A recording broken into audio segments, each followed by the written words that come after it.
Huwag ka masyadong magpabulag sa mga pangako. Dapat doon ka lagi sa taong totoo magserbisyo. Ako po ang inyong lingkod, tagapanood TV. Welcome back po dito sa ating YouTube channel at Facebook page. Isang mapayapa at masaganang araw po sa ating lahat. Ako po'y patuloy na nagpapasalamat sa inyong walang sawang suporta at pagtangkilik po dito sa ating channel. At muli po, kayo iniimbitahan ko, lalong-lalo na po sa mga bagong napadaan lang dito sa ating channel, na huwag po sanang kalimutan na mag-subscribe. Hit na rin po notification bell para lagi pong updated sa mga bago pang video na ating ilalabas. Share, like, and comment din po kayo mga tagapanood. Ating niya babasahin at pupusuan. Ngayong araw po, ang ating gagawa ng reaction video ay galing po sa channel ni Ders TV. Nasa description po yung link na kanyang channel. Bisitahin po at pakisuportahan na rin. So simulan na po natin ang ating reaction video sa araw na to mga tagapanood. Let's do this! Samantala pag-usapan naman natin ang tungkol dito sa titulong Itbulaga, no, habang nag-scroll kasi ako sa Google, nabasa ko itong paunang headline ng balita at sabi dito, sino daw ang nagbinyag ng Itbulaga? So basahin po natin, sabi dito, pinakamatagal na noontime show sa bansa ang Itbulaga na pinangungunahan ni Tito Soto, Big Soto at Joey De Leon. Pero kilala nyo ba kung sino ang nakaisip ng titulong programa? So dito pa lang po, basag na po ang Tape Bulaga na kiniklaim na sila daw ang lumikha nito at sila daw ang nagmamay-ari nito. So basahin natin, July 1979 ang unang umere sa RPNI ng Itbulaga at makalipas ng halos 28 taon, hanggang ngayon ay patuloy pa rin itong namamayagpag sa GMA7. So gamit po ito ng tape, ano, kasi nerehistro ito for another 10 years. Pero once na nagdesisyon na po ang korte, matitigil na po yan. Okay? So ayon kay Joey De Leon, sa kusina po ng bahay ni Tito Soto, naisip niya ang titulong Itbulaga. So dito pa lang, alam na po natin kung sino ang naglikha ng titulong Itbulaga. Ang nakaisip, walang iba kundi si Joey De Leon. Pinag-iisipan ni Joey na dapat ang titulo ng kanilang magiging programa ay magkahalong English at Pilipino. Totoo po yun, English and Filipino, It, Kain, Bulaga, Surprise, na hindi mawawala sa isipan ng mga tao kahit lumipas ang maraming taon. At habang mayroong bata, sabi pa ni Joey, ang salitang Itbulaga na isang paraan para laruin ang mga bata ay hindi mawawala. Totoo po yan. Hanggang ngayon, hindi po yan nakakalimutan. Talagang nakatatak na po yan sa isip at puso ng tao kahit nga inaangkin ng iba. Kahit ando doon po sa GMA7 at iba na yung mga hosts, ang naalala po ng mga tao ay Tito Vic and Joey. Kasi sila po ang totoong mukha ng Itbulaga. At ito pa po, no, may nabasa pa akong isa, pero syempre hindi natin ito basahin ng buo. Yung pinakang main topic lang ang ating babasahin. Sabi dito, sige lang, bayaan nila na gamitin ng iba ang titulo. Sa tipo yan, naniniwala ako na kung wala ang titulong founding father ng programa, the program will die in natural death. Tulad ng mga programang hindi nagtagal sa ere at nawala dahil hindi pumatok sa mga manonood. Tingnan natin kung anong mangyayari.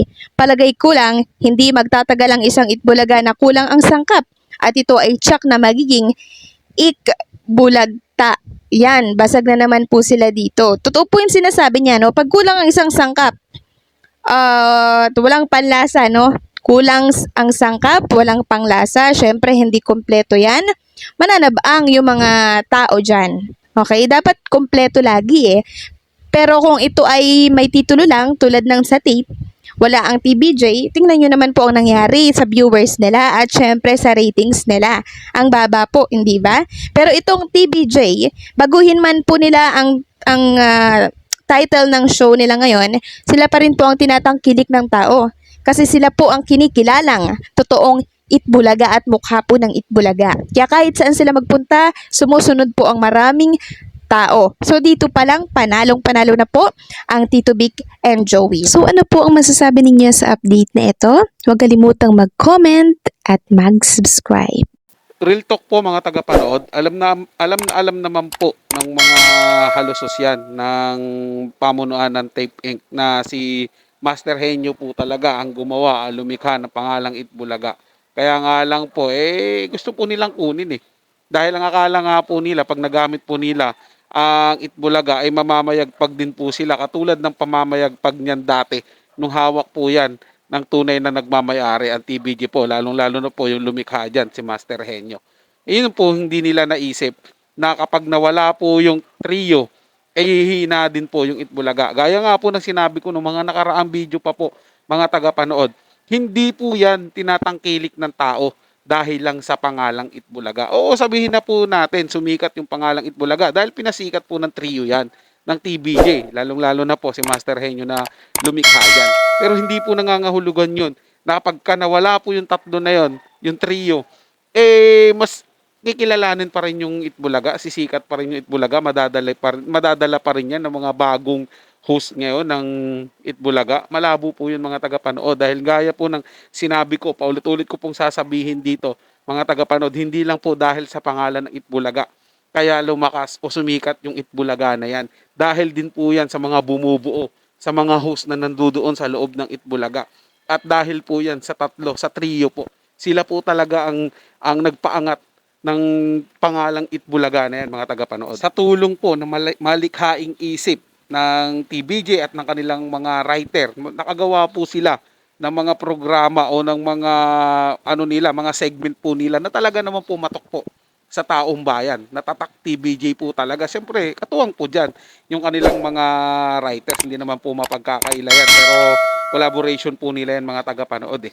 Dahil po doon sa kanilang magandang samahan, sa kanilang magandang team. Kaya po sila, nakagawa po sila na magandang programa, na magandang noontime show. O pansinin nyo po ngayon mga tagapanood, wala po doon yung magagaling na writer, wala po doon yung legendary trio at yung iba pang mga host nila. 'Di ba? Bago po mga nilagay nila. Nakita nyo po ba kung ano ginagawa ng Itbulaga ngayon? Mayroon po ba silang nagawang bago na tatakpo para sa kanila? 'Di ba halos naman karamihan ng segment po nila nanggaling pa yan dun sa original o kopya lang din po dun sa original. Hindi po ba mga tagapanood? At kahit ano pong gawin nila, mananatili po talaga na hindi sila makakagawa. Ito po yung akin mga tagapanood, ito yung opinion ko, hindi sila makakagawa ng sarili nilang tatak talaga na segment.